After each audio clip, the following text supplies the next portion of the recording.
boa tarde. Enquanto ela começa abrindo ali, eu vou começar a contextualizar quem eu sou, o que eu estou fazendo aqui. Não sei se vocês viram aí no panfleto, eu sou especialista em neuro, trabalho lá no Pedernesto já desde 2004. Foi mais ou menos nessa época que eu conheci a Mari. E, se não me engano, eu fiz a minha formação planetária, eu me iniciei em 2005. Quanto tempo, né? Desde essa época, eu e a Mari, a gente tem estreitado os laços. E dentro desse período que eu conheço ela, eu fui recebendo algumas responsabilidades lá no hospital que eu não tinha quando eu entrei. Entre elas, foi ser coordenadora da residência de fisioterapia do Hospital Pedernesto. Não sabia nada sobre residência, nada sobre formação de adulto, nada sobre formação em saúde. A não ser o processo que eu mesma tinha participado, que era o meu processo de formação como fisioterapeuta. E de repente, assim, de uma hora para outra, eu tive a responsabilidade de gerenciar o processo de formação e pós-graduação em serviço lá do hospital. Percebi rapidamente a encrenca que eu estava me metendo e percebi que eu precisava me capacitar. E aí, vamos começar a refletir. Hoje eu vou convidar você a passear comigo sobre os princípios da educação. E quem vai tirar esse passeio nosso vão ser os princípios da avaliação, que não é essa avaliação que a gente vê se a frequência respiratória diminuiu ou aumentou, se a saturação está boa, se não está. É a avaliação sobre o seu processo de formação. Então, a minha fala aqui, quem é que vai me ajudar a controlar o tempo? Opa, show. Então eu percebi que eu precisava me capacitar, e quem orientou muito esse processo meu de gerenciamento dessa pós-graduação lá do Pedernesto foi o meu conhecimento sobre avaliação. E é esse conhecimento, esse meu processo que eu vou compartilhar um pouquinho com vocês, tá? A primeira coisa que eu aprendi foi que se você não sabe para onde você está indo, provavelmente eu não vou chegar lá. Tem uma professora minha, a Lia Silveira, uma psicóloga, que ela fala bem: se você não sabe para onde está indo, qualquer caminho serve. Como a gente sabe para onde a gente está indo, o RTA também sabe para onde ele está indo, a gente vai escolher um caminho, tá? E a minha fala aqui vem no sentido de contribuir com esse processo que o RTA está vivendo agora, o processo de formação. A minha fala vai estar em consonância com aqueles últimos slides da Mari lá, quando ela falou que tem um curso básico, tem um avançado, tem os instrutores, tem a formação de professores e de coordenadores. É aí que a gente vai focar. E eu queria convidar vocês a, durante a minha explanação, fazer um link interno, individual, e a gente vai fazer um link aqui coletivo sobre como é que foi a minha formação como fisioterapeuta e como é que está sendo a minha formação no RTA. Deixa eu sair da sua frente. Falta de educação. Bom, então, como se a gente não sabe para onde está indo, qualquer caminho serve, eu não vou chegar lá, eu vou compartilhar quais são os objetivos da minha fala hoje aqui, tá? Eu estava conversando com a Mari ali, que a gente conversou brevemente no WhatsApp essa semana, e fez com que eu mudasse toda a sequência dos meus slides. Então eu vou começar aqui, ó, revisitando aquele último, penúltimo slide da fala da Mari, e depois a gente vai começar a entrar mais especificamente aqui na avaliação e na definição de integralidade, cuidado de saúde, competência, avaliação somativa e formativa, que eu dei destaque para a formativa, porque é ela que vai ser que a gente vai falar agora, e que orienta processos e não produtos. E, obviamente, eu vou trazer a experiência que a gente desenvolveu lá no Hospital Pedernesto e na Associação Brasileira de Educação Médica com esse processo de formação de profissionais de educação e saúde. Bom, então, basicamente, naquele slide lá, a Mari falou: quem entra no RTA hoje em dia tem esse caminho aqui a percorrer, se assim escolher. Eu, por enquanto, apesar de eu ter feito o curso lá em 2005, eu parei aqui, ó, o curso básico. Se você quiser aprofundar o seu conhecimento, você vai fazer o avançado, correto? Se eu quiser sair de ser aluno para ser um auxiliar no processo de formação, eu tenho que vir para cá. Eu tenho que me capacitar mais, e é uma capacitação específica, porque aqui eu estou me instrumentalizando para fazer. E aqui eu estou me instrumentalizando para não só fazer, mas também para ensinar. Seja em que nível a gente esteja aqui. Se eu vou participar das aulas de formação dos cursos básicos e avançados, se eu vou dar aulas sobre temas específicos, ou se o meu objetivo lá no RTA é eu ser, no futuro, uma Maria da Vida, que é a coordenadora do processo todo, tá bom? Então, quem começa no RTA hoje, pode escolher esse caminho aqui, beleza? Vamos lá. E cada um deles, como eu falei, você vai ter metas diferentes. Então, vamos começar a falar sobre o que é essa tal da avaliação. Então, eu fui lá no dicionário do Michaelis e ver o que significa avaliação. A avaliação é o ato de avaliar. Eu tenho que apreciar, eu tenho que estimar uma qualidade ou a competência de alguém. Está em consonância com o que a gente viu lá, né? Se eu quero ser um instrutor, eu vou ter um conjunto de competências. Se eu vou ser um professor, eu vou ter outro. Se eu fizer o curso básico, eu vou ter outras competências. E aqui eu tenho uma definição do verbo avaliar, em que eu vou calcular, determinar valor, eu vou reconhecer a intensidade ou a força, ou eu vou dar o valor a algo ou a alguém. Maravilha. Um elemento chave na definição de quem vai fazer uma avaliação implica em que eu julgue, que eu aprecie e que eu dê um valor para aquilo. Qualquer ato que implique em julgar, valorar, implica que eu tenha um norte, que eu tenha uma norma ou um padrão. Lembra lá? Se eu não sei para onde eu estou indo, provavelmente eu não vou chegar. Então eu preciso saber qual é essa norma, qual é esse padrão, para que eu possa conseguir atribuir um valor. Para que não aconteça isso aqui, ó. Eu sou um gatinho que eu me vejo como um leão. E isso aqui, eu estou falando, a gente está exemplificando aqui, brincando como um processo de autoavaliação, mas eu poderia ser uma outra pessoa que está aqui e que eu tenho uma imagem distorcida do que ele realmente é. Então, eu tenho que ter clareza de tudo o que está sendo envolvido no meu processo de formação. Se eu não souber, alguma distorção da realidade vai acontecer. E não é isso que a gente quer. Até porque eu ouvi a Mari falar aqui que o objetivo dela é capilarizar, fazer com que eu não quero um curso RTA 1, 2, 3, 4, 5, eu quero no futuro que eu tenha o RTA e que ele seja divulgado, que ele seja capilarizado dessa forma. Então eu tenho que ter esse norte. Senão em algum momento vai ter um leão e uma pantera, quando na verdade é um gatinho. Tudo bem? Beleza.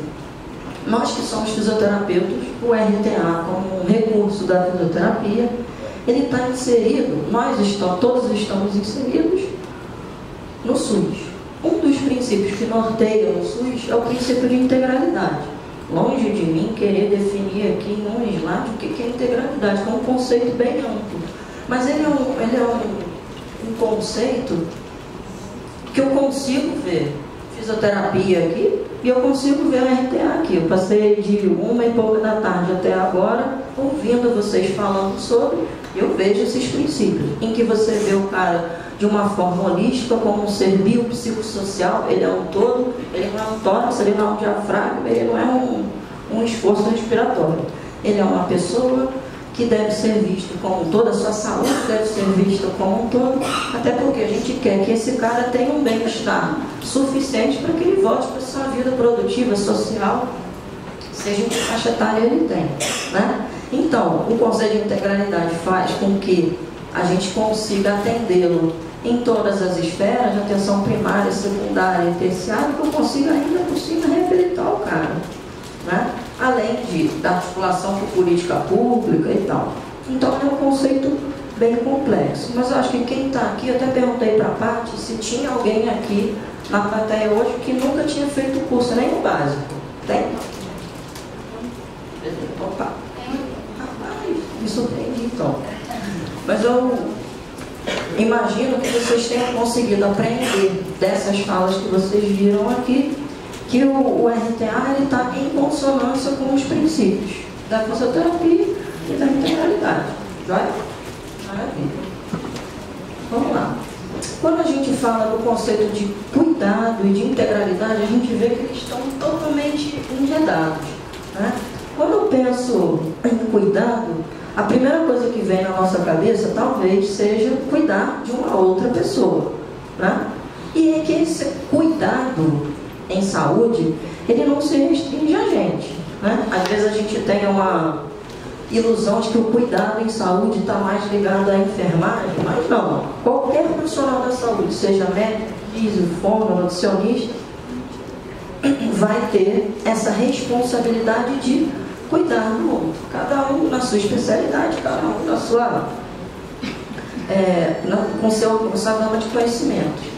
E eu tenho que agir, ou deveria agir como profissional de saúde, com zelo, com dedicação, afeição, me preocupando com o outro, respeitando a ética nas relações humanas, princípio de solidariedade, confiança mútua que se estabelece. Normalmente, ou na maioria das vezes, o objetivo deste cuidado é trazer alívio, conforto, posso promover a cura ou não, mas eu estou aqui em busca do bem-estar e, quiçá, uma mudança no futuro do estilo de vida. Além disso, hoje em dia, a gente não pensa só nisso aqui, que sou eu cuidando do outro, como o outro como um ser passivo. Atualmente, a gente estimula isso aqui, o camarada se corresponsabilizar pelo seu cuidado, fazendo com que ele seja o protagonista desse cuidado, entendendo, assim como a gente falou lá, as metas que eu tenho para aquele atendimento do dia e para aquele atendimento mais a longo prazo que eu vou querer. Quais são os resultados que eu quero com esse cara? Ele sabe disso. Perfeito.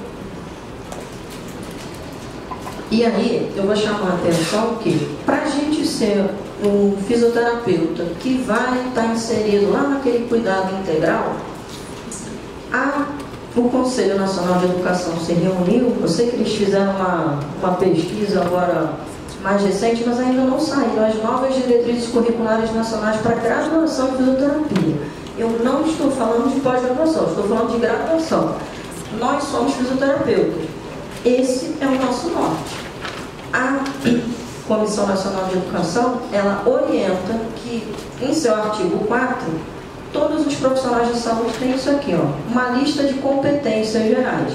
Se você for olhar a diretriz curricular nacional da enfermagem, da nutrição, da medicina, vocês vão ver que é igualzinho. Isso aqui é igualzinho. O que muda são as competências específicas. E aí a gente está careca de saber o que o fisioterapeuta faz, tá? Mas o que diabo é esse negócio de competência? Competência profissional ela foi definida por esses autores aqui como uma capacidade circunstancial de eu mobilizar de uma forma articulada diferentes recursos. Já falamos nisso aqui. Eu preciso de recursos cognitivos, psicomotores e afetivos, que me permitam o quê? Abordar ou resolver situações, como a Mari falou, cada vez mais complexas, referentes à minha prática profissional. Então não basta eu ter isso aqui dissociado disso e dissociado disso. Quando eu falo em capacidade cognitiva, eu estou falando especificamente disso aqui, conhecimento. Meu conhecimento teórico, o que eu acumulo? Quando eu falo de competência psicomotora, eu estou falando da minha destreza, da minha habilidade. E quando eu estou falando de aspectos afetivos ou relacionais, eu estou falando dos meus valores e da minha postura. A gente fala de são competências atitudinais ou relacionais. Eu consigo atender esses bebês complexos que você atende sem mobilizar os 3 elementos da competência? Sim ou não? Difícil, né? Eu preciso dos 3. E dos 3 bem solidificados. Olha, maravilha. Então eu preciso mobilizar tudo para que as minhas experiências, tanto de ensino como de aprendizagem, elas aconteçam em diversos cenários. Quanto mais eu pratico, quanto mais eu experimento, melhor eu aprendo. Melhor eu vou mobilizar isso aqui tudo junto, ok? E eu vou, mediante todas essas experiências aqui, contextualizando o meu conhecimento e fazendo essa maravilha que a gente chama de aprendizagem significativa.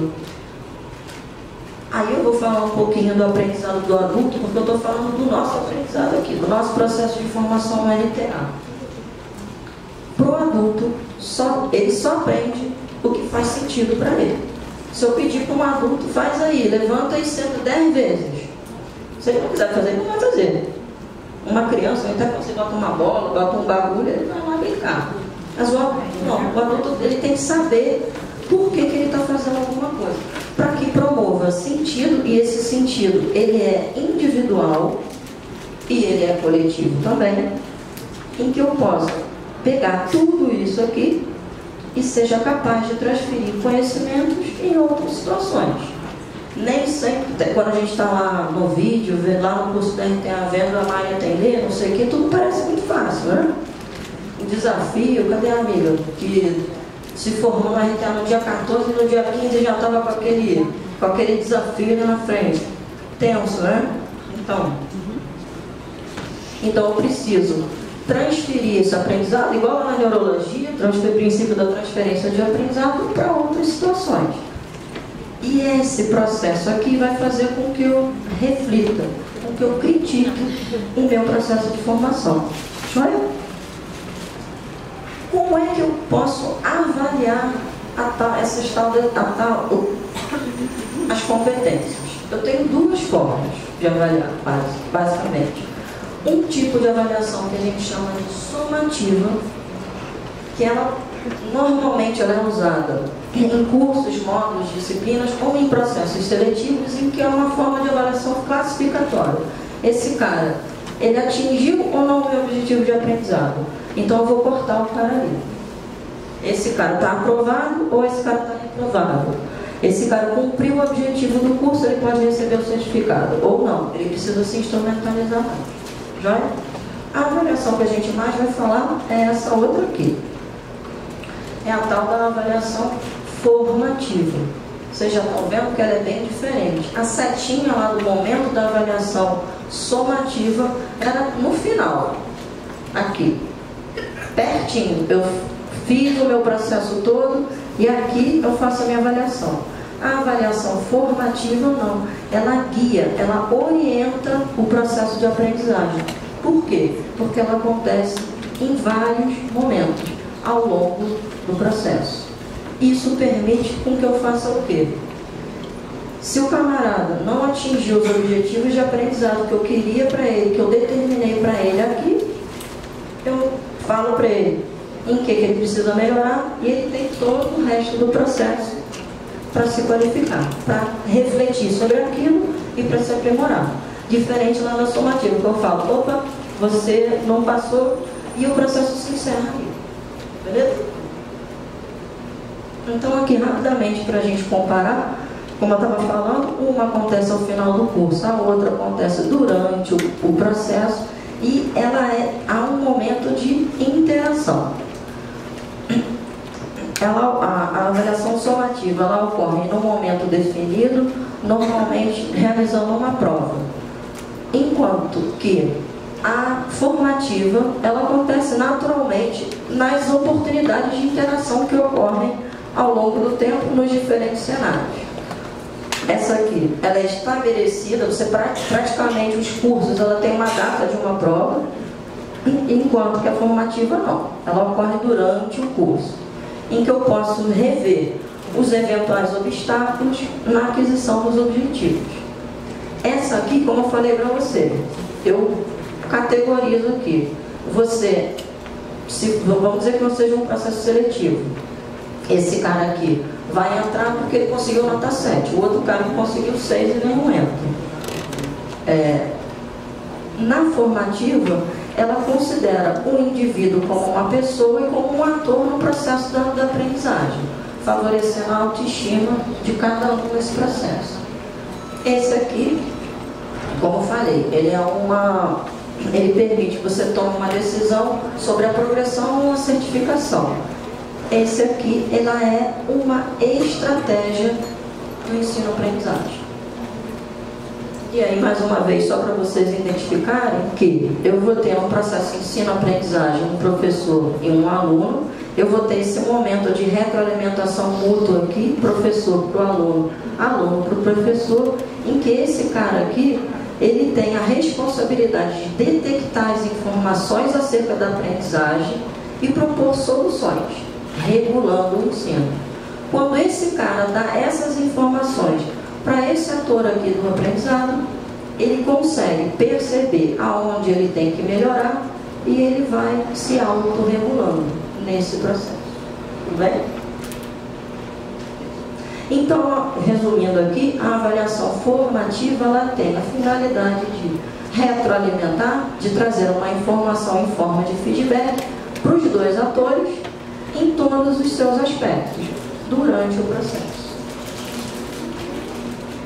Quantos de vocês, ao longo da formação do RTA, fizeram esse bando de perguntas aí, ó? Eu estou aprendendo da melhor forma para mim? Quais são as minhas fortalezas e as minhas fraquezas? Como é que eu estou fazendo? O que realmente está me fazendo pensar? Como é que eu vou saber se o meu trabalho está bom? O que eu preciso para melhorar? Quais são os erros que eu estou... Como eu posso fazer a minha melhora, né? O que eu posso fazer, mudança na minha atitude, que eu posso melhorar o meu desempenho? Quais são as minhas metas? Qual seria o foco da minha revisão? O que eu devo lembrar e o que eu tenho que entender?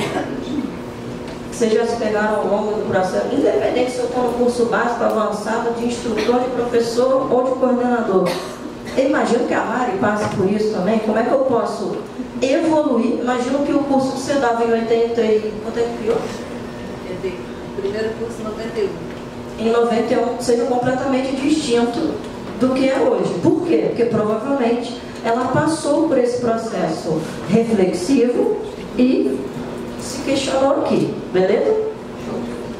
Então, o feedback, que é essa informação que eu vou dar, ela tem que descrever, avaliar o desempenho, observar a diferença entre o que eu estou observando de resultado daquele desempenho e o que eu esperava. Como eu falei, essa informação que eu dou vai regular o processo, ele deve ser contínuo e não pontual, e ele permite isso aqui, ó, ajustes precoces no processo de aprendizado, assim como ele promove processos cognitivos do estudante, essa autorreflexão e a autorregulação. Ele tem que saber o que ele pode, né, o que dentro do que ele sabe e o que ele é capaz de fazer com esse conhecimento. Ele tem que saber o nível de aprendizado que ele está e para onde ele quer ir. Além disso, ele está sendo estimulado na sua capacidade reflexiva. E neste processo, o que é mais interessante, eu imagino que a Mari deve ter passado por isso, o quanto que ela se modificou ao longo de... Quando eu ensino alguém, eu me modifico também no processo. Então, para resumir, o feedback ele vai ser mais efetivo quando ele é oportuno, quando ele se restringe ao que foi observado, quando eu começo solicitando o que você está achando do seu desempenho. Ele começa falando e a partir daí eu começo a minha fala. Eu tenho que ser específico, eu começo sempre pelo aspecto positivo eu evito fazer feedback negativo todo de uma vez ou iniciar por ele. E eu tenho que fazer isso num ambiente acolhedor. Imagina eu receber um feedback num ar-condicionado a 10 graus, com cheio de gente na sala, e a Mari vai me dar o feedback sobre o meu desempenho lá na RTR dali, na frente de todo mundo. Será que eu vou ouvir como estudante, como aluno? Acho que não, tá? Então a gente tem que se preocupar com isso. Eu não vou me prender muito aqui, porque basicamente a gente já falou de tudo. Ó. Um feedback para ele ser efetivo, ele tem que ser regular, ao invés de ocasional, bidirecional, pontos positivos, despertar autorreflexão. Ele é um auxiliar na melhora do desempenho, ele é um motivador, conecta aprendizado e realidade e a pessoa consegue aperfeiçoar quem ensina e quem está aprendendo. Beleza? Resumindo agora com 5 pontinhos, ele é mais efetivo quando ele é assertivo, respeitoso, descritivo, no momento oportuno, e ele é específico. Deixa eu pular isso aqui para a gente falar um pouquinho mais da experiência lá do grupo. Quando eu falei para vocês que eu fui jogada aos leões para ser coordenadora da residência, a gente tinha um instrumento de avaliação de desempenho que era assim, ó, a Sirlene não está aí não, né? Que é a coordenadora atual de residência lá do grupo. A gente tinha uma folha, 10 itens, dividido assim, ó, do mês 1 de janeiro ao mês 12, era um instrumento de avaliação quantitativo, então eu tinha que dar uma nota de 0 a 10 em cima daqueles 10 critérios. Só que os critérios eram assim: ética, pontualidade, assiduidade, comunicação, relação com o paciente. Eu estava entendendo que aquele era o norte, que era aquilo que eu tinha que olhar. Mas, o que é ética? Eu não tinha um gabarito, eu não tinha um norte. Comportamento ético nota 10. O que é um comportamento ético nota 3? Eu tenho um livro lá do CREFITO que eu me oriento, né? A gente recebe quando a gente se forma, não é? Eu tenho que ler aquele livro todo para poder ter o meu desempenho aqui. Então a gente não tinha um norte. O que aconteceu? Eu comecei a me juntar com um grupo, eu me tornei coordenadora e a gente começou a se reunir uma vez por mês, todos os coordenadores de residência do Pedernet, de todas as áreas. E a gente, em grupo, começamos a desenvolver esse processo de desenvolver instrumentos de avaliação para que a gente conseguisse pegar o que a gente precisava, o que a gente esperava do desempenho dos nossos residentes lá. Tá bom? Aí eu comecei a refletir. Será que o nosso alvo da avaliação aqui do Pedernet está bom? Tá bom? Será que a minha mira está boa? Será que eu estou mirando no que realmente eu quero avaliar com esse instrumento de avaliação? Como é que está o meu foco? Está assim? Não está assim? Eu achava que ele estava um pouquinho distorcido naquela época com aquele instrumento de avaliação. E eu falo isso sem nenhuma vergonha. Por quê? Porque todo o processo é assim mesmo. A gente tem um ponto de partida e a partir dele a gente se desenvolve. Tá bom? Então, nesse momento, eu passei por essa reflexão aqui. Eu preciso medir o que é mensurável e tornar mensurável aquilo que não é mensurável hoje em dia. Como é que a gente fez isso? Essa aqui é uma pintura lá do Pedernet, para quem não conhece, fica lá na 28 de setembro, aqui no Rio de Janeiro. Esse encontro aconteceu em 2009 e ele se chamou Fórum Permanente de Residência Reconstruindo a Preceptoria. Vocês vão ver que a gente trabalha muito com arte. Esse encontro, ele não foi um encontro só, esse fórum aconteceu em 3 momentos diferentes. No primeiro deles, a gente discutiu a preceptoria e nos 2 seguintes, a avaliação. Nesse encontro, o conjunto de preceptores do Pedernet, que aqui eu tenho uma assistente social, aqui eu tenho uma psicóloga, aqui eu tenho um médico, e eu posso garantir a vocês que a gente tinha todas as áreas de saúde dentro da sala. A gente começou a pactuar ali que a gente tinha o processo de residência acontecendo há anos no hospital, mas que esse processo de formação não estava na nossa mão. Não estava na nossa mão porque a gente tinha dificuldade de entender o que era um preceptor, o que é um tutor. Olha, se eu não sei o que é preceptor, será que eu vou fazer uma boa preceptoria? E a gente começou a refletir sobre isso. Nesse fórum, a gente tomou uma decisão, que a gente precisava se capacitar como preceptor. E foi isso que a nossa instituição fez. No ano de 2010, a professora Denise Erdi, que está aqui, depois eu acho ela aqui nessa outra foto, ela criou esse curso como um projeto de conclusão do Faimer Brasil. O Faimer Brasil é uma fundação internacional que tem o objetivo de formar lideranças na área de saúde. Então, ela, na sua formação como líder, escolheu como caminho qualificar a preceptoria, acreditando que qualificando a preceptoria a gente qualificaria o processo de aprendizagem e a gente teria melhores profissionais mais preparados para aquele tal daquele cuidado integral que eu falei lá no começo, beleza? A gente fez uma primeira turma, porque primeiro a gente experimenta em casa, uma turma só caseira, só profissionais do UP, e depois a gente abriu para profissionais de fora. Esse processo, dentro desse curso, a gente conseguiu fazer duas coisas legais. A primeira, a gente desenvolveu um perfil de residente esperado para o UP, que não tem nada a ver se ele é fisioterapeuta, nutricionista, médico. Eu tenho um perfil de residente geral, como se fosse aquelas competências gerais das diretrizes curriculares nacionais. E depois, cada um foi fazendo o seu processo específico para chegar nas suas especialidades. E dois, a gente começou e eles terminaram um instrumento de avaliação que avaliava o desempenho dos preceptores. Porque lembra, lá no fórum anterior, a gente começou a debater o perfil do preceptor.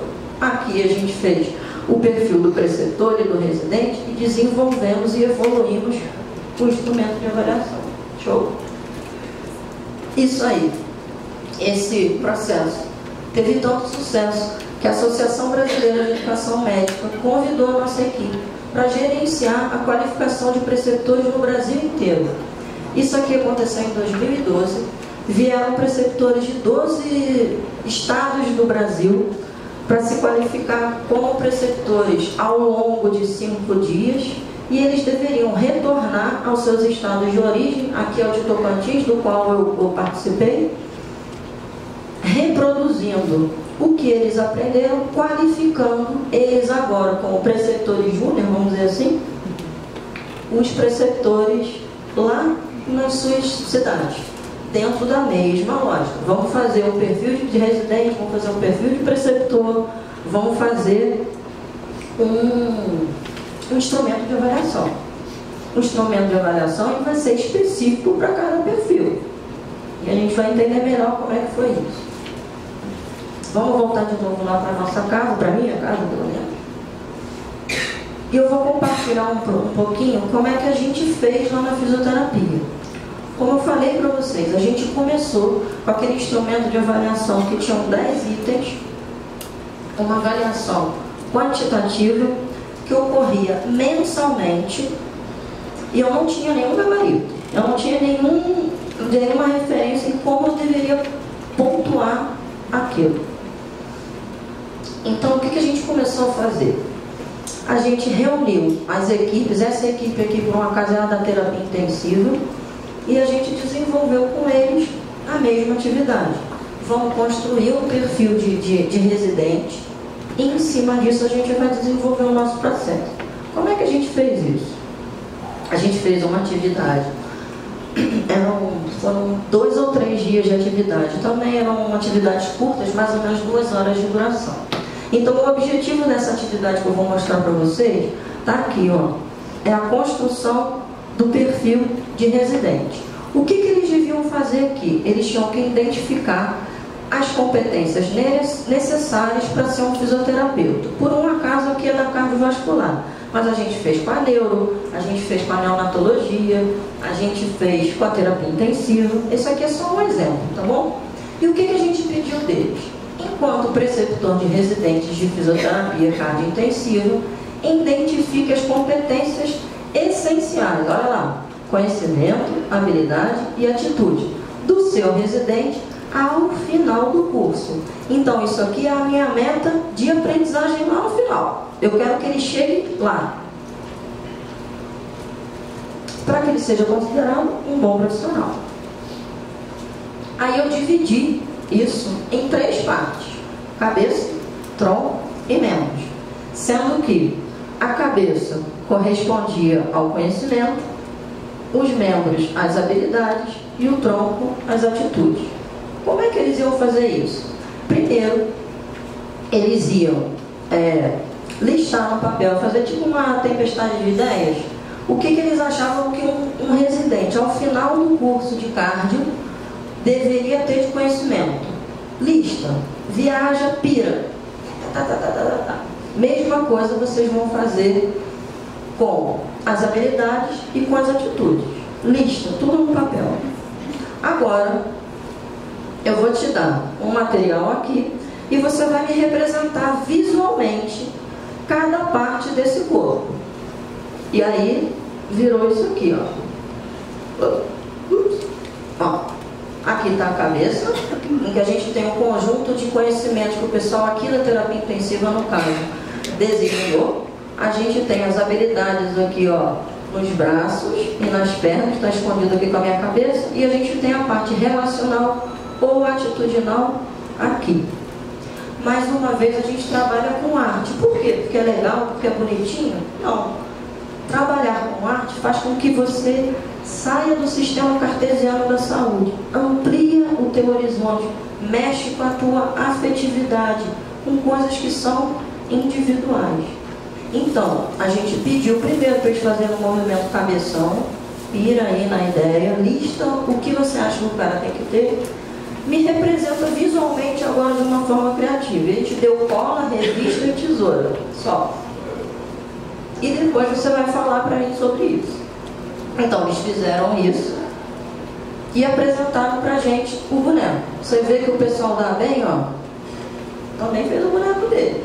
Está tudo dando a mesma lógica. Por quê? Porque a gente começou aqui, lembra do norte? A gente tinha um norte aqui, continuamos com o nosso foco aprimorando, experimentando. Nossa, aprimoramos muito aqui, porque a gente foi para o Brasil inteiro. A primeira fase a gente contou com 12 universidades federais, na segunda fase a gente tinha 18. A gente chegou a praticamente todas as capitais do Brasil fazendo esse curso. E é muito interessante esse processo da ABEM.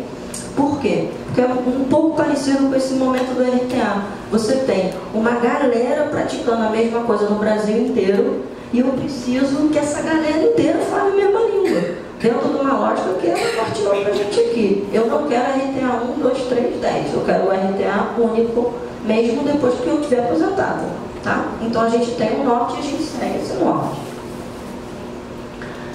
Aí, depois deles terem feito a tempestade de ideias e construído o boneco, a gente pediu: agora vocês vão pegar esse boneco e vocês vão transformar num texto, que é o nosso maravilhoso perfil do egresso, que eu tenho aqui claramente. Eu não vou ler tudo, depois vocês não precisam nem tirar foto, eu posso disponibilizar a apresentação para vocês depois, tá? Não tem problema nenhum, não precisa ficar na loucura tirando foto, não. Então aqui, ao final dessa atividade, a gente conseguiu que eles construíssem um perfil do egresso. Esse perfil do egresso está no nosso edital de seleção. Antes do cara entrar, quando ele quer fazer o concurso, ele já sabe como é que ele vai sair de lá. Isso aqui também está reproduzido no nosso projeto político-pedagógico. Quando o cara entra na R1, ele sabe o que ele tem que fazer na R1 e aonde ele tem que chegar no R2. Se ele quiser fazer cardio, se ele quiser fazer neuro, perfil de egresso. Por quê? Porque é específico. Ser um fisioterapeuta neurofuncional é diferente de ser um cardio. É diferente da formar no RTA. Exige conhecimentos diferentes, habilidades diferentes. Talvez a parte relacional seja um pouquinho similar para todo mundo, ou muito similar para todas as áreas. Tá? Mas então saiu aqui o nosso perfil do egresso. em que eu tenho, eu garanto a vocês que tem aqui, conhecimento, habilidade e atitude. Baseado nisso aqui, o que a gente fez? É um trabalhão, mas vale a pena. Olha que legal. Esse aqui é uma parte do nosso instrumento de avaliação do residente. Esse aqui, por um acaso, é do R1. E eu trouxe um exemplo para vocês como é... Para de tirar foto. Aqui eu estou mostrando para vocês que dá para a gente medir o que a princípio não é mensurável. Como é que eu mensuro o vínculo? O que é vínculo? A gente achou que era importante o vínculo aqui na nossa parte atitudinal. Só que vínculo pode ser uma coisa para mim, pode ser uma coisa diferente para ti, para a Mari é outra. Nós chegamos à conclusão o que é vínculo para a gente. No Pedro Ernesto, cada um dos itens da avaliação, aqui vocês têm 9. Eu estou um pouquinho afastada da residência agora, mas se não me engano, nosso instrumento de avaliação ele tem em torno de 40 itens. Cada um deles tem um gabarito, em que o cara sabe que se ele cumprir todo aquele gabarito, ele vai chegar no nível ótimo, e se ele for cumprindo um pouquinho menos, ele vai recebendo menos. Outra coisa que a gente mudou, não é mais uma avaliação quantitativa, pelo menos para o preceptor, ela é qualitativa. Então eu vou dizer se o cara é insatisfatório, regular, bom, muito bom ou ótimo. Quem vai se preocupar em transformar isso em 10, 8, 9, 7 é o coordenador da residência. Por quê? Porque eu quero que o preceptor ele não fique com aquela coisa que você tem lá da titia Teteca. Eu tirei 10. Eu tirei 9. O que o 9 significa? 9 é uma coisa muito etérea. Por quê? Porque o número não significa nada. Se eu falar que o camarada acolhe e aborda adequadamente de uma forma regular, significa isso aqui, para a gente que é do Pedro Ernesto, que ele não cumpriu essa meta aqui. Cada item daquele tem um gabarito, só que não é um gabarito universal, ele é uma coisa que a gente criou. Vínculo para a gente significa isso, acolher para a gente significa isso, esclarecer dúvidas utilizando termos adequados para a gente significa isso. E quando eu falo para a gente, eu digo que o preceptor sabe a escala de avaliação, ou deveria saber, não acho, porque o processo está bonito aqui passado, que a gente não tem desafios de adesão dos preceptores e dos residentes que a gente tem, tá? Então, o preceptor conhece o processo, conhece as metas de aprendizado, o residente também conhece. Isso aqui é apresentado para eles no primeiro dia e é apresentado a cada primeiro dia quando ele roda, porque o nosso primeiro ano é um ano geral, em que eles rodam em diversos setores, e no segundo ano de residência que eles ficam num lugar só, tá? Então eles sabem qual é a meta dele de R1 e qual é a meta dele de R2, e as metas são completamente diferentes, e elas devem ser, porque senão acontece uma coisa que acontecia muito antes no PNR. A gente pegava as fichas de avaliação e dava assim, 10, de ponta a ponta. Aí o cara no R1, 10, tudo. R2, 10. Aí você perguntava para o professor lá no final você acha que esse residente evoluiu ao longo da residência? Imagina, Dani, óbvio. Me mostra. Cadê? Só tirou 10? Se o cara tirou 10 do primeiro dia como R1 até o último dia dele como R2, esse instrumento de avaliação não pega a evolução, não pega o ponto de partida, não pega aonde ele deveria melhorar, não pega o progresso dele, não pega nada. Então, por isso é que ele tem que ser específico, por isso que a gente tem, porque isso aqui vai orientar. Se no meu primeiro dia eu tive um bom aqui e eu sei o gabarito, eu sei onde eu tenho que chegar. Então, eu posso, como eu estava explicando para vocês lá, autorregular o meu processo, melhorar como estudante e ajudar o meu preceptor a melhorar, porque ele pode ter tido objetivos de aprendizagem para mim, mas os objetivos de ensino dele parecem tradicionais.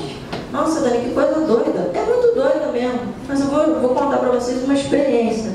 Tem uma professora lá do FRJ, que ela um dia estava andando no corredor e encontrou um professor desses de cabelo branco, que todo mundo admira e que é o espetáculo, que todo mundo acha um espetáculo.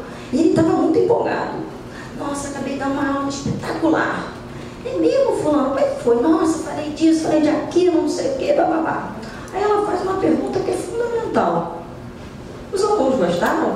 Os alunos aprenderam? A ele? Sei lá, pô. Essa aula serviu para quem? Será que serviu? Você acha que um cara que sai comemorando uma aula, que ele não sabe se foi boa para os alunos, foi boa para ele, como professor? Ele está se regulando no processo de evolução como professor? Acho que não. Então, quando eu faço um sistema de avaliação dessa forma, eu consigo individualizar o aprendizado. Eu consigo fazer com que eu conheça o meu aluno e que eu consiga identificar de uma maneira específica e mais importante, que eu encontre a solução para aquilo. Esse camarada está dizendo aqui que um dos aprendizes dele é disléxico. Então eu tenho que fazer o aprendizado mais simples para ele. Então torna o ensino específico, individualizado, tá? Esse aqui acho que é o meu último slide. O que a gente tem que ter noção é que nenhum instrumento de avaliação ele vai ser excelente e completo por si só. Eu considero que o nosso processo lá no BDRnet a gente precisa rever, precisa aprimorar. Por quê? Porque o processo de saúde é dinâmico. Vocês falaram aqui, o que a gente pega de sequela hoje a gente não pegava antigamente. Então exige que eu evolua como profissional, que eu evolua como ser humano, que eu evolua como professor. Porque o contexto de aluno também é diferente. Os alunos hoje são iguais aos que eram lá em 1990. O contexto é diferente. Tem uma coisa hoje que é bom, mas é ruim, que é a tecnologia, que mudou totalmente as relações, mudou totalmente como a gente se relaciona com o mundo, como a gente se relaciona até com o nosso aprendizado. Tá? Então eu quis aqui trazer de uma maneira breve a experiência que a gente teve, como a gente qualificou o nosso processo de formação de residentes e de preceptores, e espero que de alguma forma possa ter despertado uma reflexão de vocês em como vocês estão no seu processo dentro do RTA e até mesmo para o próprio RTA, o que é possível de ser feito, como é possível qualificar ainda mais o processo de formação do RTA para quem está começando e para quem tem uma ambição maior, né? Acho que a Mari consegue identificar todo mundo aqui como um potencial futuro coordenador. Basta esse processo ser guiado de uma maneira bacana e basta uma coisa que alguém falou aí. O cara tem que ter compromisso com a sua formação, com o seu processo de formação. Joia? Era isso. Obrigada.